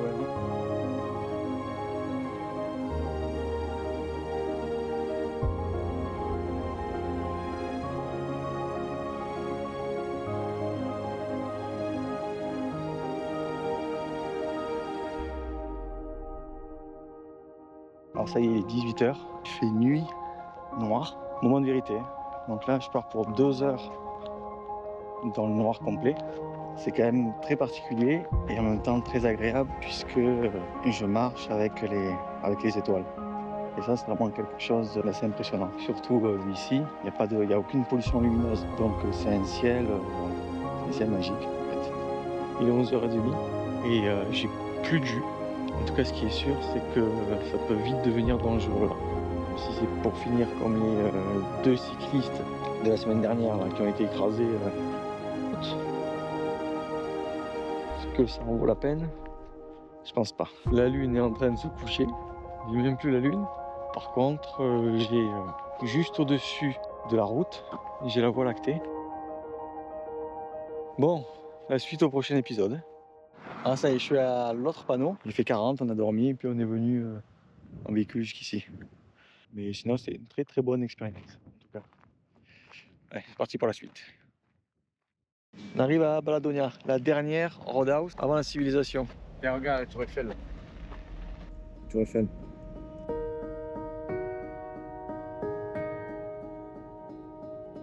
Sur le chemin entre Beladonia et Norseman, on a décidé d'y aller en véhicule directement. On vient de voir par la route un petit endroit sympathique où j'éblouis. Ça doit être un ancien lac, non ma soeur? C'est tendu là.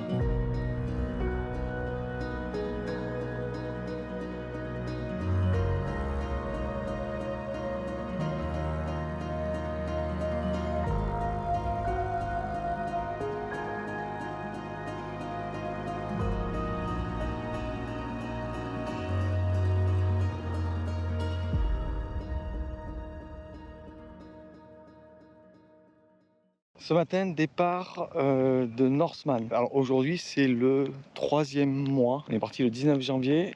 On est le 19 avril, donc ça fait 3 mois que je marche. Un peu moins concrètement parce qu'il y a les jours de repos, mais ça fait 3 mois en tout cas qu'on est parti. Donc là, je quitte Norseman, une petite ville ou un grand village qui est construit, je pense, pour le secteur minier. À ma gauche, il y a une mine d'or. Hier, on est parti voir un peu à quoi ça ressemblait. Tout ce secteur, c'est un secteur minier.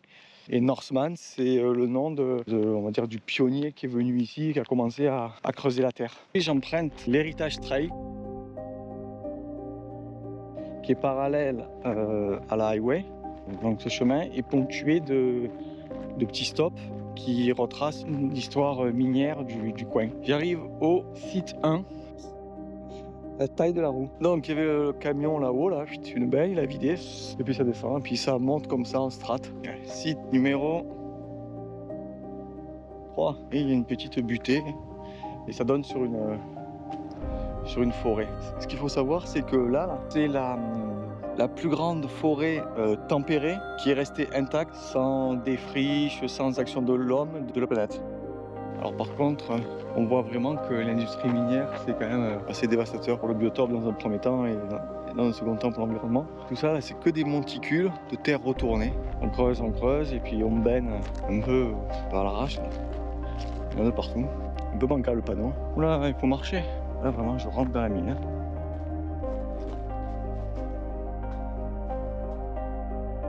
Pas prendre le risque d'y aller. Si c'était fermé, c'est pas pour rien. Mine Site Risk Area. Jamais il y a quand même écrit gardez vos enfants sur la supervision d'un adulte. Allez, va jouer avec les explosifs là-bas. Allez, site numéro 6. Bon, cette fois j'ai un peu lu le panneau. Et ici, c'était l'endroit où alors, il y avait maintenant tout a repoussé. Mais initialement, d'après ce que j'ai compris, il y avait un terrain de cricket. Site numéro 7. Ça a été installé, ils appellent ça Rose Hall. Le mineur s'appelait Rose qui a remis en route cette ancienne mine. Alors, il descendait par là. Et pour être beaucoup plus productif, il a installé ça. Qui travaille. Ça, c'était dans les années 60. Site numéro 8. Donc là, tout droit, là je suis vraiment un carrefour. Tout droit à la highway. Moi, je vais par là. Là, on a le site. Et là-bas, on rentre. Oh, 3 panneaux. The Maybell, First Find in the Field. En 1890. Donc l'histoire de mine dans le coin, c'est pas récent. Et là, qu'est-ce que c'est? Speaking to Other Side. C'est le télégraphe. Le mec, il est en vélo et en dromadaire. Alors, au sein de ce trail, il y a quand même des parties qui sont protégées, car c'est des sites historiques pour les aborigènes. Ngaju Indigenous Protected Area. Ngaju, alors du coup, c'est une communauté. Finalement, j'ai de la chance. Il y a un train qui arrive et vous allez voir comment c'est long, un train en Australie. C'est que des trains de mine, ça. Dans chaque wagon, c'est que de la caillasse. Donc, il y a 3 locomotives et 106 wagons. 106. Et c'est des locomotives diesel. Du coup, il n'y a pas de pylône électrique, 106 wagons. Et une masse à déplacer, rien que la ville. Je viens de me faire piquer par une bestiole volante, là, je sais pas ce que c'est. Un chien gros comme ça, là. On va voir. Putain, un pastèque.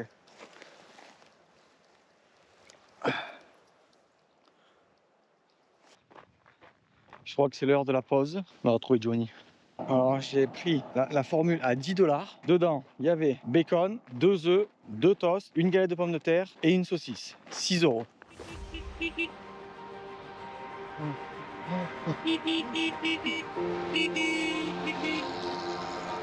Bon, j'arrive aux portes d'Espérance. Tout là c'est le Pink Lake.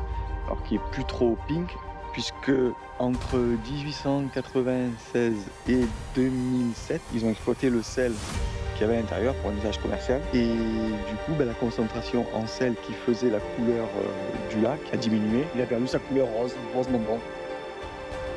Alors, deuxième spot à voir à Espérance, après le Pink Lake, c'est Pink Lake, c'est Blue Heaven, c'est une petite plage.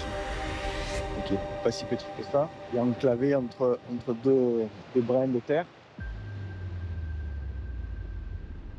Aujourd'hui, c'est la journée où je passe le cap des 2000 km parcourus. Alors, je sais maintenant, et surtout j'ai accepté que je ne ferai pas les 3000 km que je m'étais dit initialement pour diverses raisons. Et surtout, j'ai ce sentiment d'avoir fait un peu le tour de ce que j'étais venu chercher en marchant ici. En tout cas sur la partie marche. Peut-être de me prouver que j'étais capable de marcher quand même quelques kilomètres. Donc dans tous les cas, les 2000 seront faits. Et le reste sera du bonus. Donc voilà, c'est la journée des 2000 km. 17 km 40 pour la journée, ce qui me mène à un total de 2000 km parcourus. Quand même, j'ai des difficultés à visualiser ce que ça représente 2000 km. On va fêter ça avec du champagne local. Du coup, ce sera une bière. Quand même un petit côté aventure aujourd'hui. Hein. Juste avant d'arriver, il y a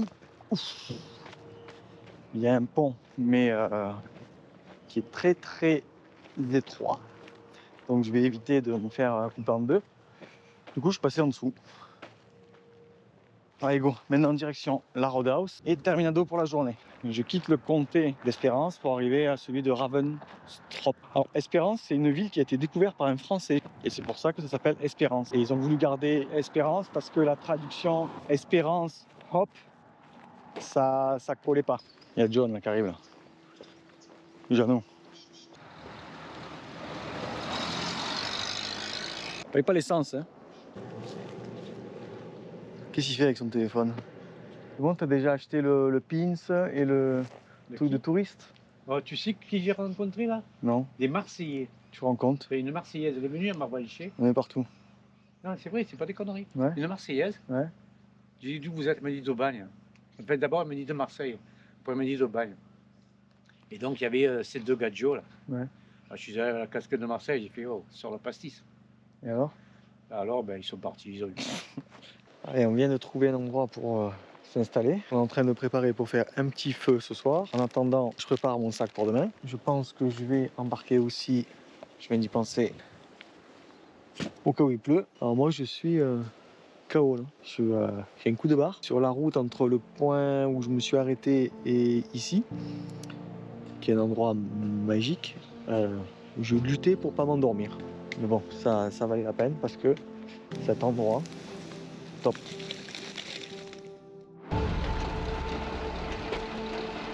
On fait une marche à 3 aujourd'hui. On va faire aujourd'hui, donc je vais faire 10 km et après mon père il va faire 10 km et moi je conduirai. J'arrive au véhicule pour le passage de relais. Donc ce que je vais faire, je vais monter dans l'escurie. Allez, c'est parti. Je vais lui donner la caméra parce qu'il comptait partir sans la caméra. Ah mais tu t'en vas sans me dire où tu vas, on s'est pas donné le point de rendez-vous. On n'a plus besoin de ça, on a l'expérience maintenant. Ouais. C'est à toi cet engin là? Bon. Caporal. Qu'est-ce que tu veux? Je vais te donner la caméra. Tu me coupes de mon élan. Bon, du coup, je vais me faire une petite sieste. Alors, Ouais, fais-toi une sieste. Ouais. Et arrivé au bout, tu me feras une infusion. Hein. Ouais, c'est tout droit. En fait, depuis que nous sommes partis avec Anthony, ça fait 3 mois et quelques jours, enfin, je l'ai baratiné pour faire un peu de marche, mais aujourd'hui, il m'a donné l'autorisation de faire 10 bornes. Il est gentil. Hein. Je me régale avec Anthony, vraiment. Bon, c'est pas parce que j'ai la caméra que là, je l'ai à la main et tout, de parler d'Anthony, ce petit con. Je l'aime, je l'aime, je l'aime. Qu'est-ce que tu veux faire? Comme ça, hein. C'est ça les papas. En fait, tout ce qui m'a... Les mouches. Tout ce qui m'a montré de l'Australie, tous les points qui m'ont mené jusqu'à présent, ouf, super bien. L'Australie, c'est un super beau pays. Entre guillemets, gros bisous à tout le monde en France, les personnes que je connais pas. Voilà, gros bisous à tous les participants de la pharmacie, à tout le monde. J'espère que Anthony va revenir ici et on fera ciné en haut de l'Australie, Darwin. C'est cool, super. Nouveau décor. Il va falloir que je atterrir là-bas. Je sais pas si vous voyez. Anthony doit faire encore dodo dans le scurry. Hein, je rencontre un petit monsieur là qui arrive. On va dire bonjour.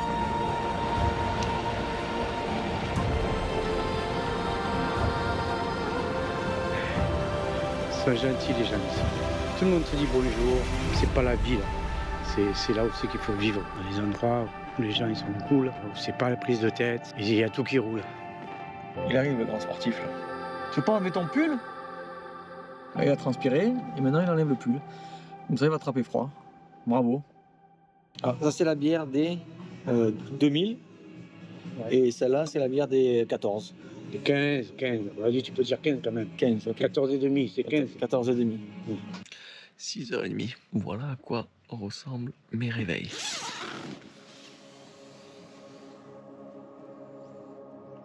J'ai une petite anecdote. Hier, en cherchant un endroit pour poser la tente, on se retrouve dans une petite clairière. On installe la tente, on commence à manger et puis on voit un gars arriver en quad, avec son fils pareil en quad, qui nous dit vous pouvez pas dormir là, c'est privé. Du coup on discute un peu avec lui, on lui explique un peu le projet et tout, et puis il nous dit c'est bon, vous pouvez rester là la nuit, il n'y a pas de souci. Donc je lui donne un petit sticker, son fils il le colle sur son quad et ils repartent.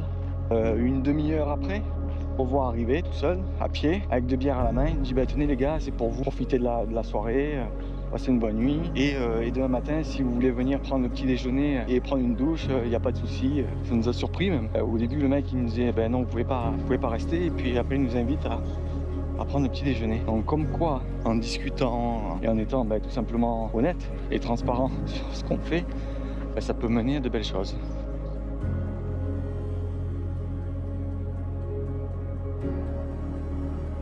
81e jour de marche. Plein de sentiments qui se bousculent un peu dans ma tête. Et en plus, je pense, ça accentué par la fatigue qui commence vraiment à s'installer. Il y a cette envie d'arriver et de vraiment boucler ce projet. Mais en parallèle, il y a aussi le fait que la fin approche et que j'ai pas spécialement envie de finir. Le fait d'avoir envie de finir, mais en même temps de se dire c'est bientôt fini. Donc j'en suis là dans mon raisonnement. Mentalement, ouais, je reste quand même fixé sur l'objectif d'arriver. Physiquement, comme je dis, je commence un peu à fatiguer, je pense que c'est un peu sur ma tête.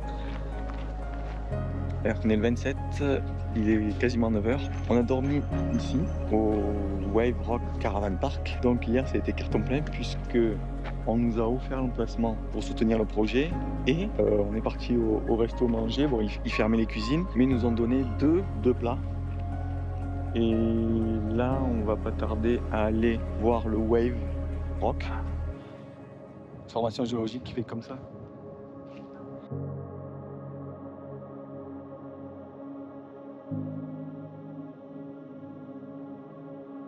Sur le rocher. Et on a surtout une vue sur tous les alentours et tous les lacs qui sont à proximité.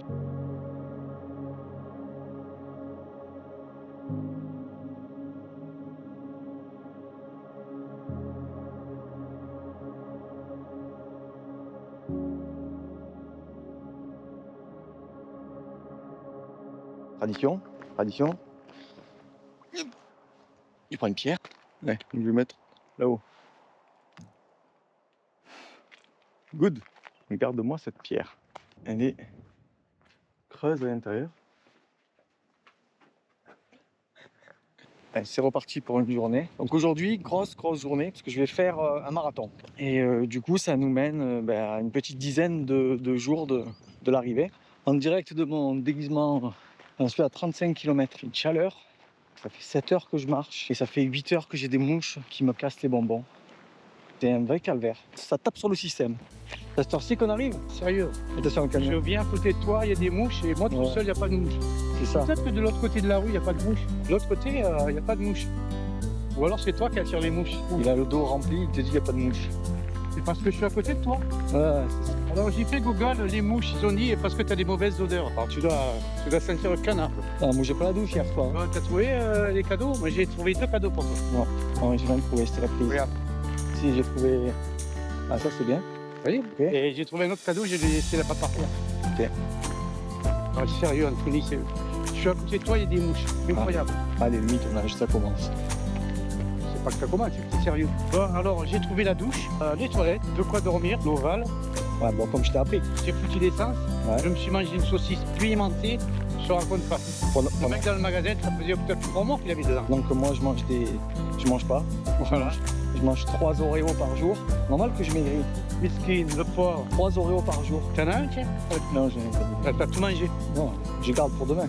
Ah, bon, regarde, pour bébé. Bon, du coup, et il y a l'électricité ou pas? Je peux pas tout te dire. Alors, la douche, nickel. Avec de l'eau chaude ou pas? Moi maintenant, Surprise. s'il n'y a pas d'eau chaude, je me lave quand même. Voilà, l'encore derrière. Parce que pour regarder son téléphone, il est obligé de s'arrêter. Et sinon, t'arrives pas à marcher en faisant le téléphone? Ah, je viens d'envoyer un message à Cathy, t'es jaloux? Marron? Et voilà, je viens de faire les 42 km, c'est juste à l'entrée de Condignan, la ville où on va rester ce soir. Petit problème technique. Alors, il a plu et j'ai dû faire un trou dans la tente. Du coup, j'ai de l'eau dans la tente. Bon, finalement, je suis pas mort noyé, mais j'avais tout le fond de la tente trempé. Du coup, le matelas trempé, le sous-matelas trempé. Heureusement, le duvet, il a pas pris l'eau. Ce matin, je me suis levé, l'eau avait été évacuée. Il restait quand même une petite flaque à l'intérieur. J'ai plein de micro-perforations. Bon, c'est normal, hein, parce que je la jette un peu à l'arrache. Je suis parti, j'ai pris la tente...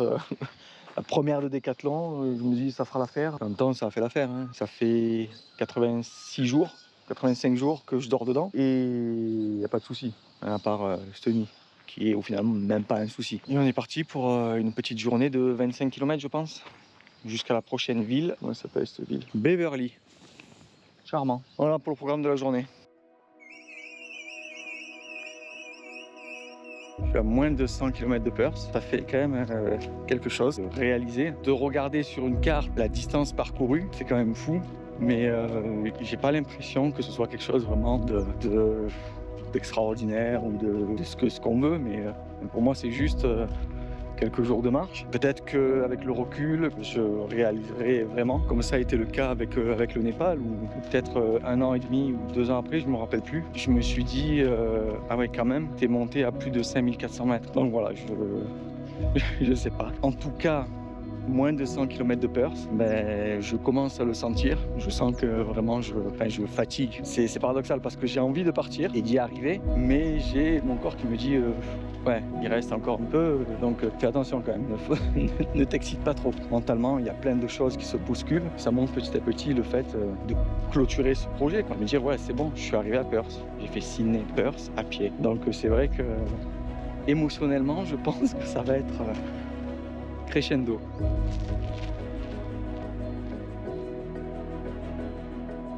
C'est parti pour une nouvelle journée. Il me reste encore 2-3 jours de marche. Donc là, on a récupéré un peu de végétation. On a dormi au Mont Observation. Donc là, on est vraiment nature. Et moi, je vais évoluer aujourd'hui dans cet endroit. Tant mieux, parce que j'en avais un peu marre de la route. Ça se voit qu'on approche de Perth, parce que ça fait des semaines que j'entendais plus un avion passer. Et là, on les entend. Je suis dans la forêt d'état de Mundaring. Il y a cette espèce d'arbustes. On dirait des mini palmiers coiffés. Ou des gros champignons. au choix. Alors avec toutes ces semaines passées là, sur du plat, j'avais oublié ce que c'était la sensation du dénivelé. Putain, elle est ridicule la côte. Ridicule.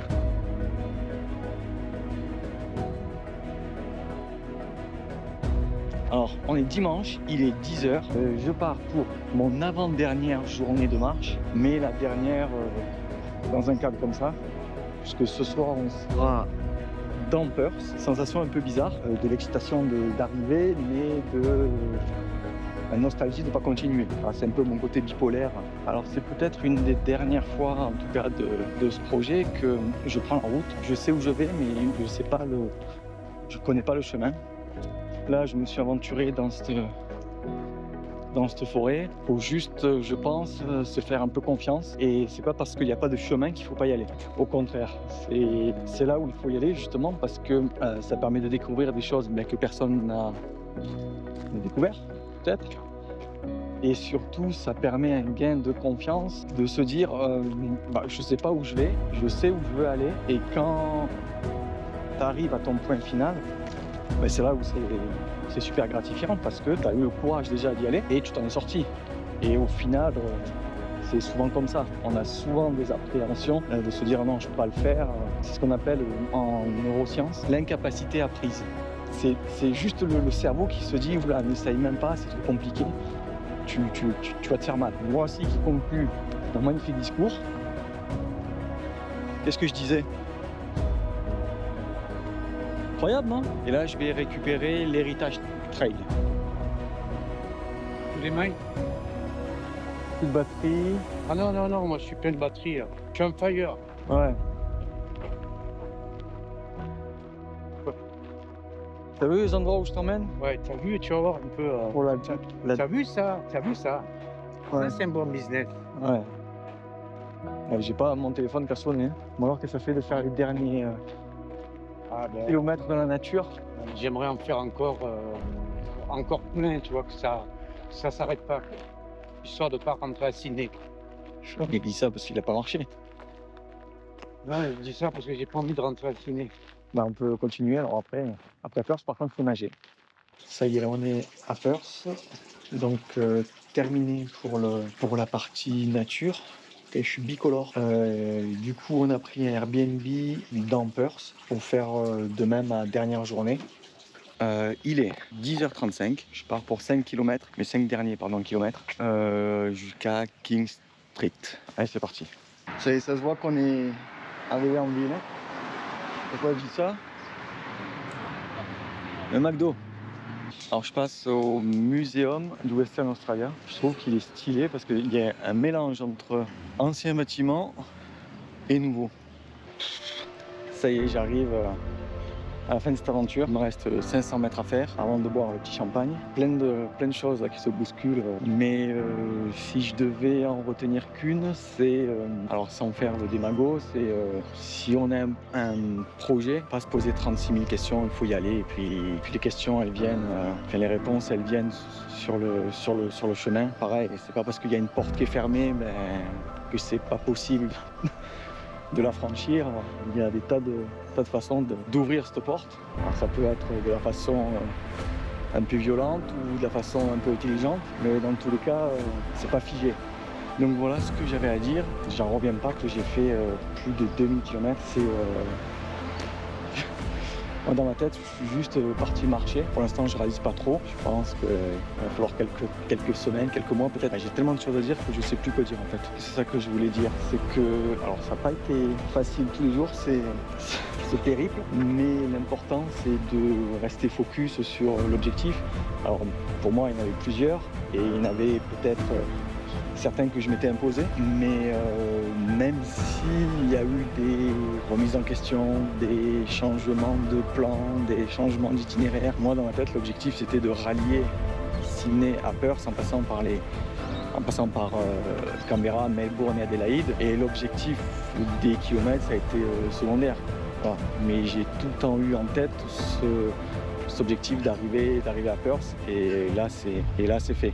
Donc, moralité de l'histoire, faut garder un cap, s'y tenir. Et même si c'est un peu difficile, des fois, c'est pas impossible. Voilà. Il y a une phrase que j'ai lue un jour qui est difficile n'est pas impossible, c'est juste moins évident que facile. Voilà, je vous laisse méditer sur ça. Il est 12h30, le 6. On est quoi?